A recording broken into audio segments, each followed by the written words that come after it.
Climate change is the defining crisis of our time, and it is happening even more quickly than experts projected. No nation is spared or immune from the devastating consequences of climate change. Global warming is causing more environmental degradation, natural disasters, extreme weather events, food and water insecurity all around the world. Economies are also affected, with conflicts all around and natural resources getting more scarce. There is also the effects of sea level rising as the Arctic melts, coral reefs are dying, oceans are acidifying, and forests are burning. At the center of all these is human lives, particularly as reports show that coastal communities are more vulnerable to the effects of climate change. Can we ever get out of this? This is what we'll be discussing today on the panel, so stay tuned.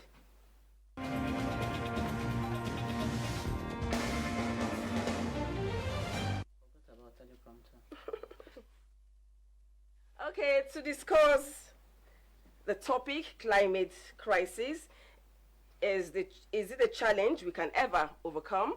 I have in the studio with me Olakpeju Ibekwe. She is a sustainability expert. Thank you for coming. Thank you for having me. We also have in the studio Ogundade Kehinde Folahun. He is from the Global Environmental and Climate Conservation Initiative, Ogun State. Thank you for coming. Now joining us online, Haruna Zakari, the General Manager, Agro-Meteorological Coordinator, 2021 Annual Climate Prediction Team, NIMET. Okay, he'll join us shortly. We also have Professor Emmanuel Oladipo, a climatologist and one of Nigeria's negotiators at the United Nations Conference of Parties meetings. He was also one of the contributors to the first International Panel on Climate Change Assessment Report. Professor Oladipo. Okay, he'll also join us soon. Then Professor Francis Adeshina of the Department of Geography, Obafemi Awolowo University, Ile-Ife. He is also a national expert on climate change response. Okay, before we go to the discussion proper, and maybe those online would have joined, we'll take this report that talks a bit about the challenge of flooding in Lagos. Parts of Lagos State that were originally wetlands meant to act as mop-up for rainwater are now residential neighborhoods. This cuts across low and high income areas of the state. In spite of this, however, strategic flood management plans were not included in constructions carried out in such places. Lagos, with its low-lying topography, is prone to flooding, but the loss of natural flood-absorbing areas coupled with poor drainage channels, structures erected in inappropriate places, and indiscriminate disposal of waste that clog gutters and canals aggravates the situation. The road must be well connected. Your wastewater, your storm water must be well connected so that they will discharge appropriately without impacting negatively on adjoining development. That is when you would have said, I'm living comfortably and I'm living sustainably. For those along the vast Lagos coastline, it is a case of residents with a crucial but scary neighbor. Those who earn a living from fishing rely on the marine, while others enjoy the aquatic view and benefit from the protein creatures in it provide. Occasional invasion of the ocean in the coastal neighborhoods, however, give a backseat to the many benefits inherent in it, as residents end up with tale of woe and fear of hazards and disasters. Lagos State has been very pragmatic, and I've already put a series of groins that have somehow protected a portion of the coastline. But we need a lot more of this protection all the way down our coast. discharge of water from the dam into the Ogun River that flows into Lagos is another factor that inundates some areas. Several efforts and initiatives have been made and still ongoing in the state by the government. In spite of these, the challenges of flooding persists. Experts say with the growing population of Lagos and its development process, a more holistic approach to drainage system and flood management is needed to tackle the challenge of flooding, including effective monitoring and protection of shoreline. Now, the report by the International Panel on Climate Change made emphasis that those along the coastlines will be worst hit by the impact of climate change. And we know Lagos is a low-lying state and surrounded by water. We have a vast coastline, and we've seen many cases of flooding in Lagos and the impact on the shoreline. So I want to start with Professor Ladipo. Professor Emmanuel Ladipo. Hello. Okay. Can you hear me? Yeah, Prof. Thank you. Okay. Thank you very much. Prof. I think yes. Okay, I introduced you earlier on, although you weren't online then, but I was. okay, well we didn't see your face, Prof. Now, with the impact of climate change and the IPCC report talking about how coastal communities would be most affected, you are a climatologist, so what is happening now? Because like in Lagos, there's no rainfall, so somehow we're relaxed that, okay, when there's climate crisis all around the world, because we know what's happening elsewhere, but we're okay here, even though we know we have a perennial challenge with flooding. But what is the situation now with the climate? Thank you very much. Maybe let's start on a humorous level. The global warming that is generating the changes that we are all complaining about. It's one of the factors why I'm quickly eating, because it means that my temperature is increasing and I have to eat a lot more food. But that's by the side. What is happening? I think let us remember that we cannot discuss climate change according to countries, according to regions. You are dealing with a system that is so connected. While we may not be getting as much rainfall as we expected in parts of Lagos this year, the coastal region is linked to all the global water system as well. So even though it may not rain as much as we expected in Lagos, the system will still bring a lot of water if it's rising one place to the other to let it affect us. But more importantly, I think whether we like it or not, is the fact that we are now in a situation in which, because of the low-lying situation of the major cities along the Nigerian coast, whether it rains too much at a time or not, we are liable to a lot of flooding effect, because the baseline for which the water can go back to the sea is more or less being eroded completely. And the way we have planned our cities are such that we are not able to capitalize and capture the channel system that we should have used to make sure that water go back to the sea at irregular intervals. So Nigeria should be, because that the community should be always be ready. Not only will you be getting all this, a lot of tidal effects have been intensified. And you might be getting that even around Apapa axis, for instance, during the day, you may see a lot of water just coming in from the sea and then going back later as the tidal waves go down. More importantly, even for the activities, the recent report is showing that the warming of the sea is affecting a lot of the coral reefs. We may not have much of them in Nigeria, but this is where the fish, most of the fish we eat, hibernate and they feed on the ecosystem under the water.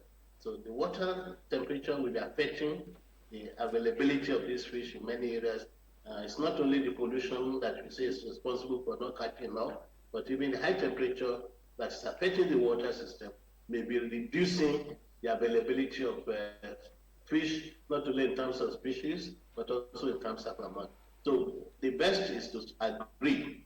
And I think this is where I love the title you put this discussion. Can we get out of it? Can we really get out of it? I will answer and say it is part of our system, rather than trying to say you can't get out of climate change. The climate will continue to change whether we like it or not. Okay, so it's obvious. So it's obvious from what you said now, Prof. It's a dicey situation.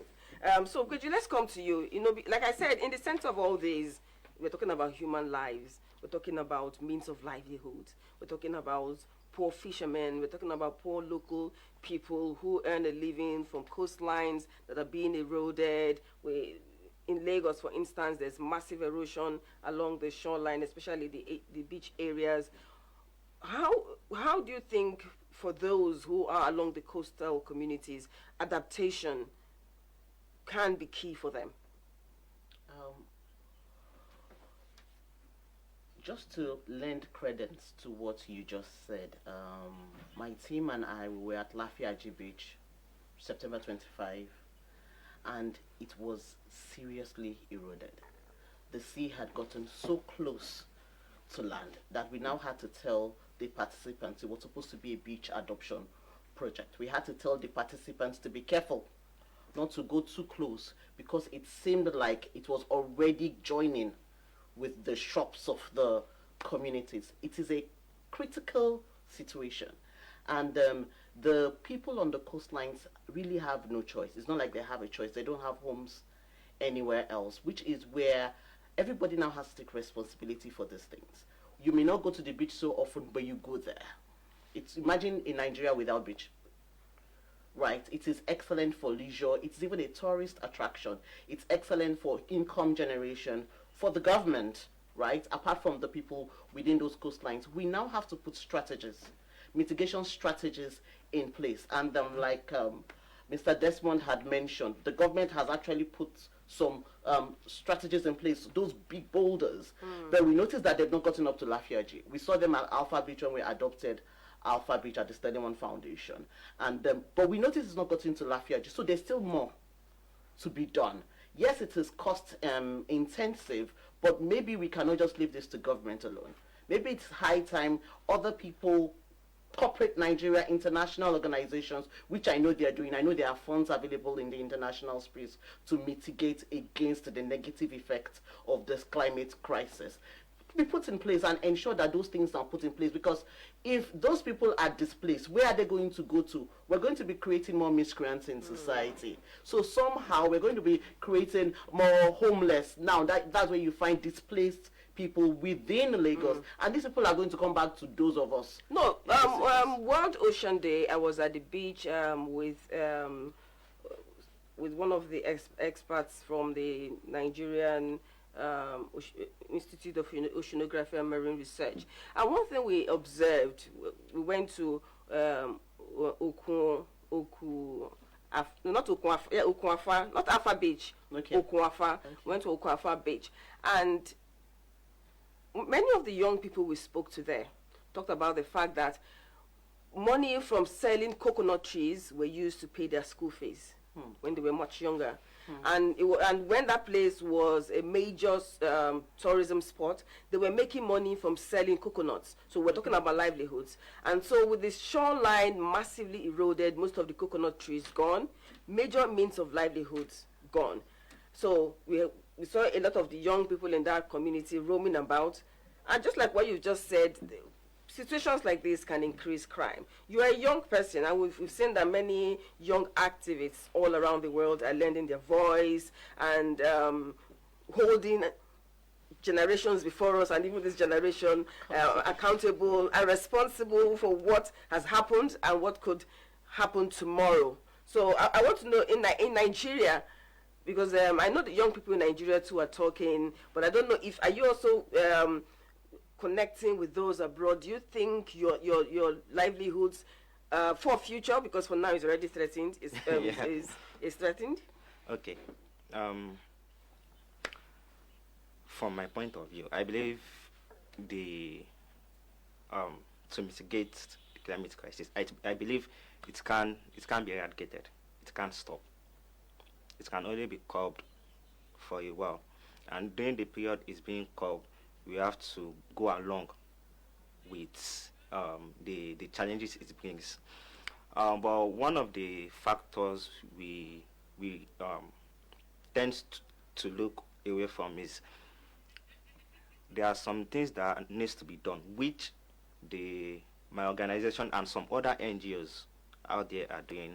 Number one, there has to be the tree planting. The issue of flooding in Lagos State, if there had been tree planting and all, the tree helps absorb water, then it also helps in area of gas emission. Because when we are to take our waste out, discharge our waste, yes, most of us tend to burn it or use other means of getting rid of our waste. And by doing so, we produce gas emission.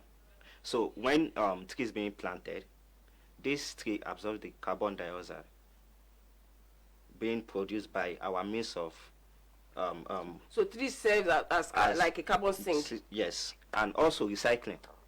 It helps also, because from the point of production. But for young people, yes. I was listening to Thunberg the other day when she was speaking at the United Nations. She was so angry, and she was telling world leaders, we're not just here to sit down and look at it, we're really angry.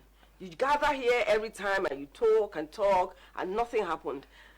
Nothing happens, and here you are again talking, and the last time you gathered, nothing happened, and here you are again talking. And I'm feeling the passion of this young person. And I'm wondering, is it young people in Nigeria, do you also feel the same? Yes, but for me, I've learned not to put the responsibilities on the government. Okay, that's a good, yes. Hearing that from a young person, okay. Yes, we also have responsibilities to carry out to mitigate this crisis, and which is being done. We youth are now doing it. We go to schools, we give prep talks, and we let them know, okay, this is the way this is supposed to be, this is the way this is supposed to be. You see, when we talk about sustainability, it talks about meeting our own needs at the present, and not encouraging the future needs, the future generations. Okay, I like your point. Now let me go to Haruna Zakari. Okay. The World Meteorological Organization says the last 4 years the hottest in the history of the world. So and I'm asking, so how is it affecting us? Is it the reason, or one of the reasons why we are having increased rainfalls in Nigeria, in Lagos? How is it affecting us? Well, thank you for the question.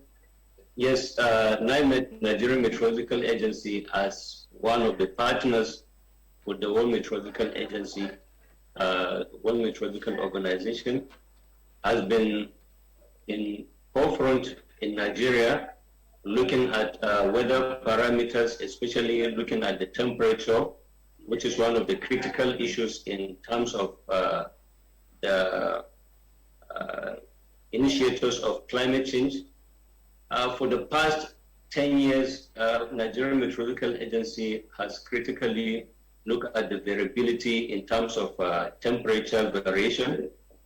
That has critically increased by about the same percentage, about 1.05%, and it has been seriously responsible for a lot of climatic variations. Looking at, you're talking about the amount of rainfalls, it doesn't just talk about the amount of rainfalls. We know that climate change as a global phenomenon affects Nigeria as well. Looking at issues of the onset for the season, that is when the rains are starting, you find that we have variations in the starting period of the season. The season may start earlier or it may start later than normal. And we can have the amount of rainfalls can come below the normal situation, or they can come above the normal situations. Further, you can also have situations where we have the cessation, that is the end of the season, and the length of the season. We may have length of the season extended beyond the normal, or we may have the end of the season coming before the normal. We have established a normal of 10 years. And looking at what has been happening now, you find that there is a lot of variation between the normal that has been established over the last 10 years and what we're experiencing now. So I think generally that has affected our weather presentation, that is our climatic presentation in Nigeria, and we're seeing a lot of impact, not just even within, you find that within the season, when the rains have established, you usually have situations where we have what we call the dry spells. The dry spells that most importantly affect areas of the northern fringes of the country, you know, they're tending to be extending beyond the normal. You may have dry spells that may extend even beyond 21 days. Down the southern part of the country, you may have what we call the little dry season. The little dry season is also changing in its own pattern. When you find that the little dry season may last up to about maybe 5 days to a week, you may find it of recent, we're establishing situations where we have the little dry season has extended even beyond 20 days. So this is showing us a lot of impact of climate change, and we must have to look at ways to mitigate and adapt to this kind of situation. I remember the previous speaker, that is Professor Oladipo, was making mention of something like those triggers of climate change, that we cannot go away from it. We're already in climate change situation. Thank you, Zachary. You just talked about how complicated the weather is now, and I'm just wondering, for farmers, what's the impact for farmers, and especially when we talk about food security? Professor Adesina, I wanted to take that question. What's the impact of all this on farming and food security? Thank you, Jennifer, and I would like to appreciate you for giving me the opportunity to be part of the panel this afternoon. It's also good to listen to all the other participants. You've managed to bring the extremes, what I consider the extremes, the young people, a little bit of the young people, and you managed to pull them together with Professor Oladipo. That's bringing ideas together in a very blended way. Yes, climate change has is with us, and science is very clear about it. The impacts are also well known. The impacts are also very well known. And Zachary has so very well presented some of the impacts of climate change in Nigeria, the extended farming season, the shortened farming season, and so on and so forth. All these things are already impacting on our agriculture because farmers are not too certain of when the rains will come. And when the rains come, as we saw this year in the last 2 months, they have been coming in very torrential volumes with very serious implications for agriculture. So what do? We need to provide information. It's already impacting agriculture. Farm losses are sometimes colossal. I'm sure this year there may be challenges for those who don't have access to irrigation. People are already, the second maize is already planted in many parts of the southern Nigeria, where you usually have the second maize, the dry season maize, and the rains can stop at any time. And then farmers will run into trouble, losses. So we need to take action. And I would like to point to 2 or 3 actions quickly, because I know time is of essence. One is that we have to create knowledge. And I believe that we are not creating enough knowledge. We are not letting people know what to do. It's a massive problem, but the good thing is that knowledge, we already have the science. We already have the science, and we have to let people know what to do.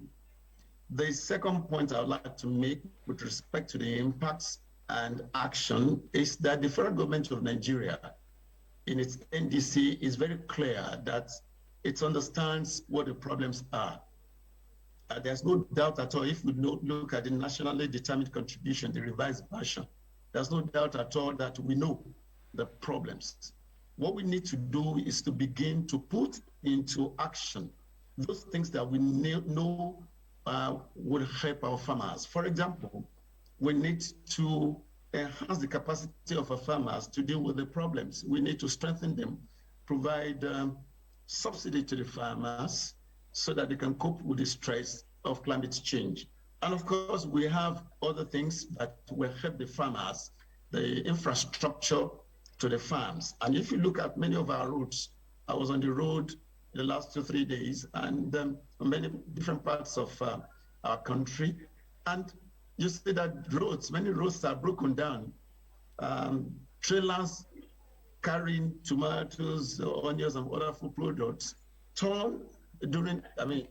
overturned on bad spots in the land, which means that if we put our infrastructures in place, we may also reduce the volume of the wastages that we're already incurring. So we need to provide information at the individual levels, let each community know what they should do, and government must also provide support, visible support for the various sectors of our farmers to respond to the challenges of climate change.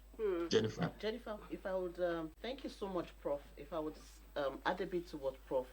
Additional has mentioned, what is clear to us is that we're not just dealing with a climate crisis. We have a health crisis on our hands.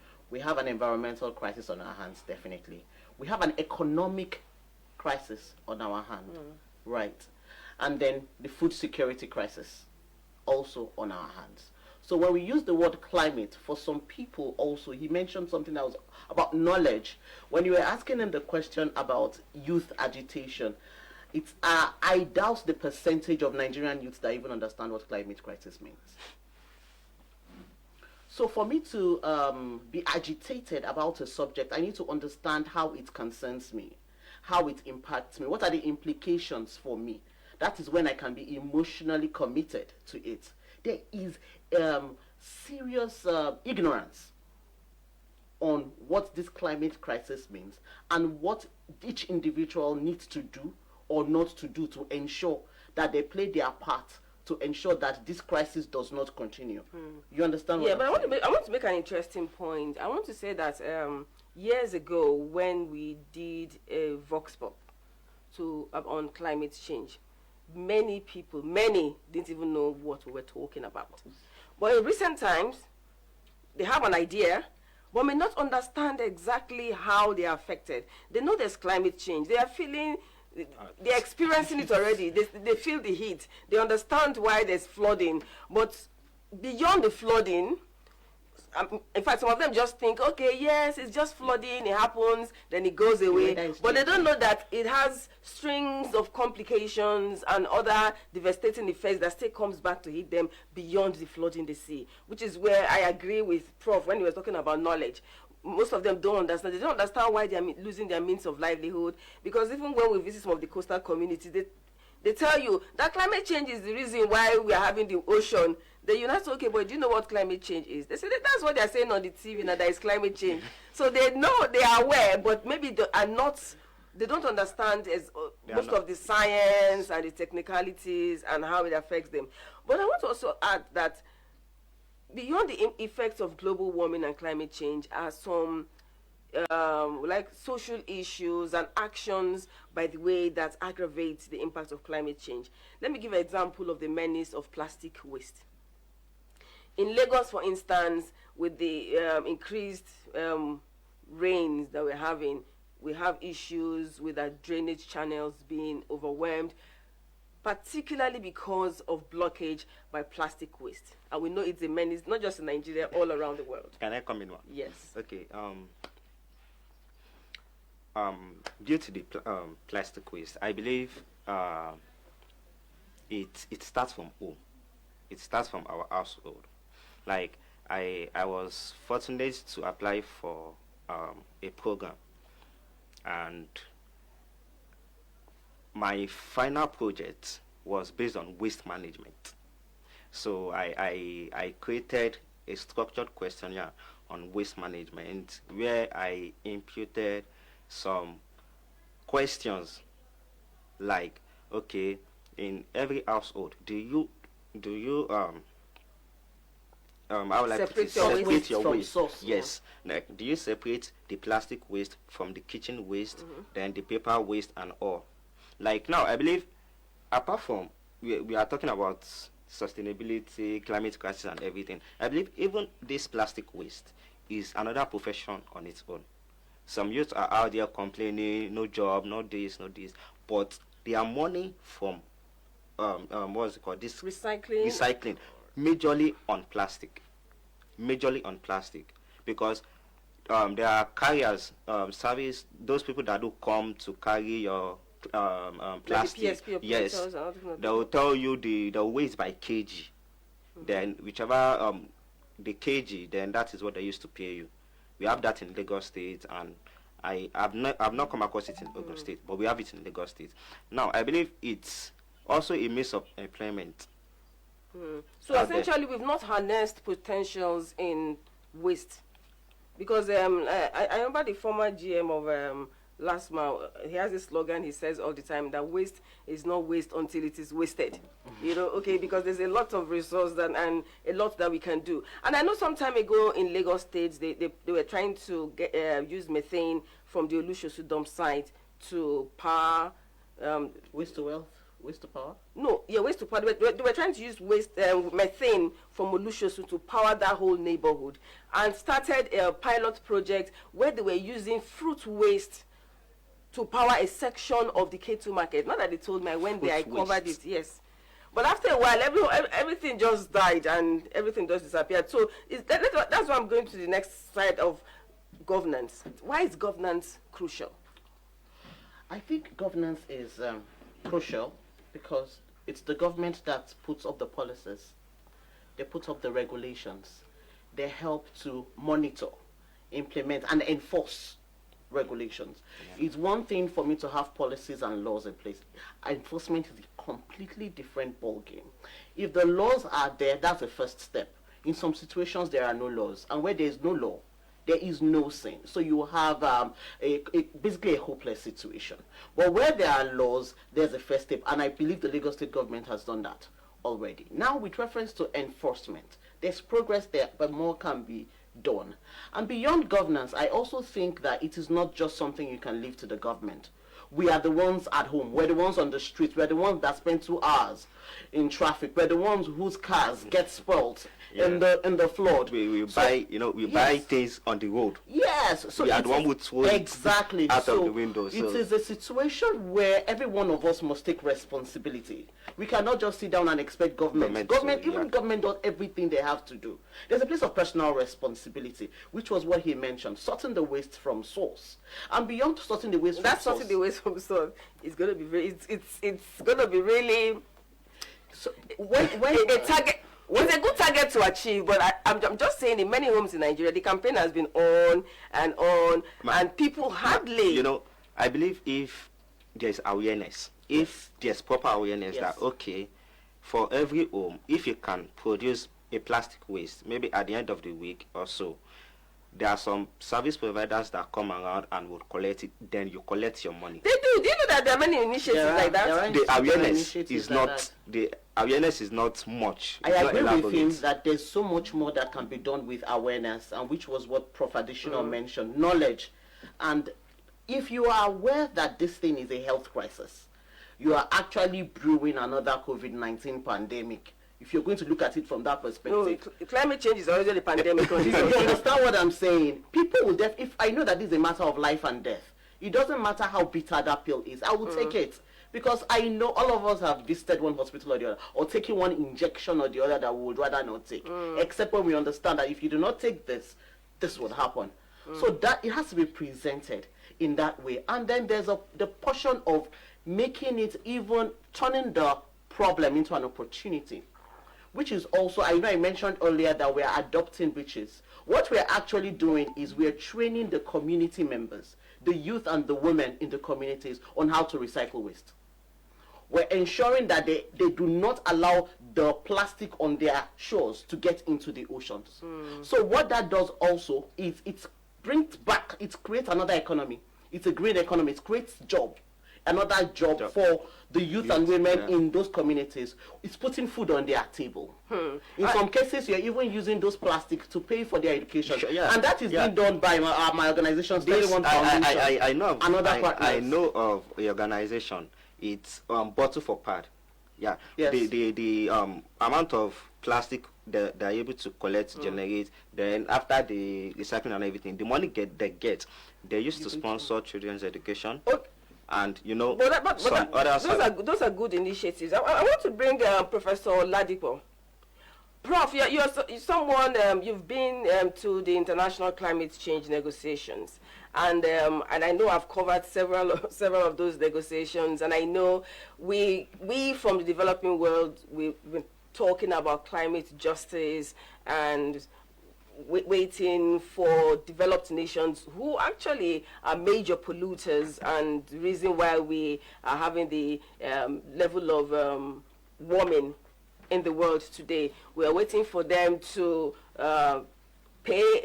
put down enough money for adaptation initiatives in developing nations. And you know how the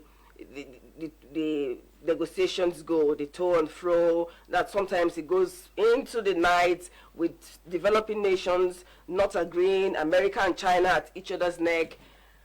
How would it in the long run affect us if we don't get our own house in order? Thank you very much. I think it's a very difficult question to answer. One of the ways in which I normally start my own discussion about climate justice is that we have to recognize, number one, that the idea of equity and all the rest and responsibility is what is driving the idea of climate justice. And the developing nations, including Nigeria, are looking onto the developed nations to see if they can help to build their capacity to be able to adapt better and mitigate. But there's always this challenge that even if we say that the developed nations are responsible because of the industrial development, they turn around and say, we also benefited from the industrial revolution. The cars we are using today and all the rest were output of those industrial revolutions. So we cannot say we didn't benefit at all. And I think that's one of the reasons why they are stalling in fulfilling their obligations. Up to today, the 100 billion per year promise, I don't think we have been able to get $100 billion per year promise. I don't think we have been able to get up to, since the Paris Agreement or even through the Copenhagen, I don't think we have been able to get up to 50 billion of that money. So it will be, to me, in all honesty and sense, is going to be a bit difficult because many of these other countries are facing challenges too. Look at what happened in Germany, in Belgium, in Netherlands this year in terms of their floods. So they also claim that they're also victims and they will also need money. But I think the best way is for us to agree. Number one, which is what the Paris Agreement has done. All of us are responsible now, but to different levels of commitment. The developed nations have more responsibility in terms of helping the developing nations to be able to meet their obligations and be able to have the capacity to adapt very well. But the developing nations too also have the need to really put their house in order. And I think this is why I love the issue of governance that you started, but we didn't finish the discussion. With proper governance, even all these issues of waste, environmental management, and climate change, is the only way we can put them on the limelight of national priority. If the governance structure is not right, we are not likely to find anything meaningful in whatever we do. I will ask everybody on this panel a question. If you are the governor of Lagos State, how do you manage the waste that comes from Mile 12, Mile 2, and other markets in a single day? How do you manage it? What do you need to do? What type of structure do you have to put in place that it does not become a nuisance at all? It might be a source of wealth, but in the long run, it's creating more nuisance than what is creating generating the wealth. So we have to really, the developing nations have to put their act together and put their governance structure to address the challenge of climate change, not as climate change, but for climate change for development. We can still use the opportunities provided by the changes in climatic conditions to develop ourselves. In agriculture, irrigation schemes and all the rest can be modified to make sure that we do not wait for the developed nations to come and give us money to develop agriculture. That's my own view, that we should negotiate very well, but at the same time, put our house in order, put our structures together, put our governance structure, reinforce them very well, so that we can start reacting and responding to the challenge of climate change. Because if you keep on waiting till the developed nations are able to bring in some resources which they doubt that we are going to use well, we may continue to battle climate change in vain. But if we agree that's our problem, it's also a development challenge, but we are looking for support from us, but we do something meaningful at the beginning. But the good thing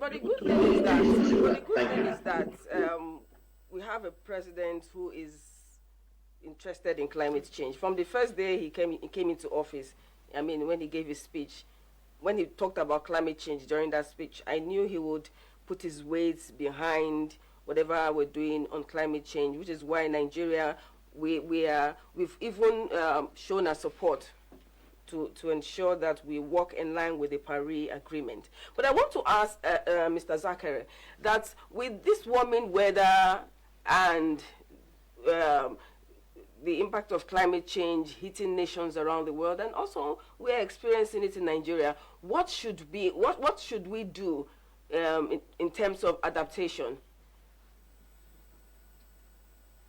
Thank you, Jennifer. In terms of adaptation, I'm looking at one perspective. Like here in the Nigerian Meteorological Agency, we usually look at our season before time. For instance, like the Nigerian system, we're looking at the Nigerian weather between January to December.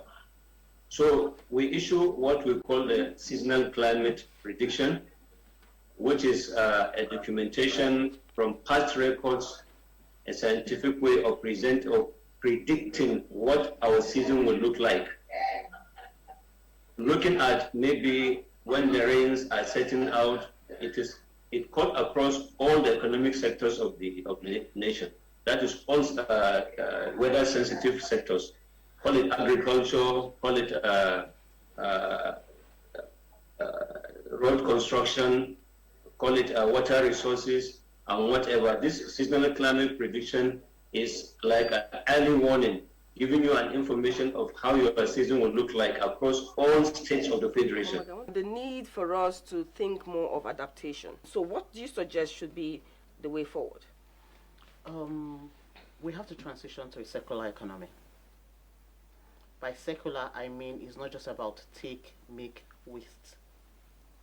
We have to intentionally put processes in place that whatever we manufacture can be reused. We reduce our waste, we reuse more of the products that we manufacture, and then we recycle as much as possible. This is because the resources that we have, they are not infinite. The resources that took care of 2 billion population is the same thing we're using for 7 billion people. We have to use more of clean energy as much as possible, reduction in fossil fuels, and then there has to be intentional partnerships and collaborations. I like the perspective Prof has mentioned, that yes, while we are waiting for whatever it is, whenever the developing nations make up their mind and decide to release the funds, internally we have to come up with homegrown solutions to solve this problem and to make an opportunity out of the problem. I know I mentioned before that we at the Sterling One Foundation, where I'm privileged to lead the team, we're actually partnering with both corporate organizations, communities, and even the government to address these solutions, and that's what we're doing there. And we think that it is not just about us. Every other organization needs to rise up and make a decision on what they need to do. Policies are to be put in place. Like for the banking sector, there's Nigerian Sustainable Banking Principles. That is a law, and every bank in Nigeria has to adapt to that and has to report. Okay, let me bring Professor Adesina in. Regular farmers, what do you think should be the adaptation measures for them? Thank you, Jennifer. We cannot specify adaptation measures across Nigeria in this short discussion. And I'm sorry that I would like to take you back to my first information. The first point that I made, that we need to create awareness. Nigeria has documented over the last 20 years a range of adaptations, actions that farmers can do in the various parts of the country. I would like to let you know that everybody has intuitive adaptation. Farmers have been adapting to extreme conditions in the past. They've been doing it. They know what to do when the rains are failing. They know what to do when the temperatures are too high. They know what to do when the seasons are not as favorable as we know. But we do know that those actions are not enough for the severity of the impacts that we're anticipating. So they need a lot more than those little things that they're doing to cope with the severity of the impact of climate change. So what I think we need to do is to find a system of getting across to everyone about their responsibility as farmers, our responsibility as individuals in this society to ensure that we can deal with this problem of climate change and deal with it and succeed with it. And in doing this, the leadership is very, very crucial. And that's the point that I think Peju and Professor Oladipo are making. We have to have that leadership. The government must provide the leadership, and they must make it possible for people to take action. So if you know what to do, you must also have the empowerment, the enablement to be able to take actions. Farmers have a range of activities they can do to support themselves in extreme climatic environments. But what we are going to witness in the next couple of years will certainly be beyond what the farmers can cope with. And therefore, we need superior adaptation activities, which government and the various agencies will be responsible to provide support for. Okay, Prof, let me ask you, our national climate change policy, how is it adding to all our efforts in Nigeria? Fantastic, Jennifer. That document is comprehensive, is good enough to deliver in Nigeria, to make Nigeria emission-free and an economy that is free of CO2. But then the question is about implementation, appropriate implementation, adequate implementation of the national policy. The national policy is all embracing. It has a section on mitigation. It also has a section on adaptation. These sections are very robust and comprehensive. They have enough activity that can help us that can help us take us out of the climate crisis. But we need the leadership to provide the guidance for the implementation of the various elements of the policy. Okay, thank you. Jennifer, can I add one thing? Okay, yes, Prof. It's not only that we have a national policy. Luckily, Professor Adesina and I were members of the team that put this thing together. There's a national program attached to the policy. And I think that's what Prof is talking about. Can we have an implementation plan right away that can guide the process of making sure that the thing that we are supposed to do are done properly well? And I think that's where the challenge is. If we have this policy and the program, and we are not really putting the right action in place, it will still be the same story every time. Thank you. Okay, thank you very much, Prof. Definitely the climate change program for the nation also complements the policy. The Vox Pop, where we allow people on the streets to have their say, is ready now. If there's so much heat heat wave or so much it's like increase in temperature, it's probably due to the kind of activities we carry out as humans. For example, our cars in Nigeria, especially, we use generator, the exhausts from fossil fuel, the end product of these things, hydrocarbons, they go to the atmosphere, distorts the composition of the constituent elements, like maybe nitrogen, oxygen, and all that. So when you have so much hydrocarbons released into the atmosphere, it does contribute to global warming. We should use more cleaner energy, greener energy. Like in Nigeria, we use more of gases, turbines, and all that. So we should use more of cleaner energy like solar or wind turbine, windmills. Human activities, heating up the ozone layer, depleting the ozone, it leads to global warming. And if you want to consider that, to make the earth more habitable for everyone to stay in, we need to improve on the greenhouse. Okay, so in a nutshell, we need to plant more of trees. Okay, to be able to improve the environment and make it more habitable. For me, I think there are a lot of things, especially in Nigeria. We have exhaust from our cars. We have the smoke from firewood. We have industrial waste. There are several, and all these things are really affecting the climate generally. I think if we use electric cars, which has started happening in some other countries, it will go a long way. Research is ongoing for better ways at which companies, industrial companies can limit the emission of harmful gases to the air.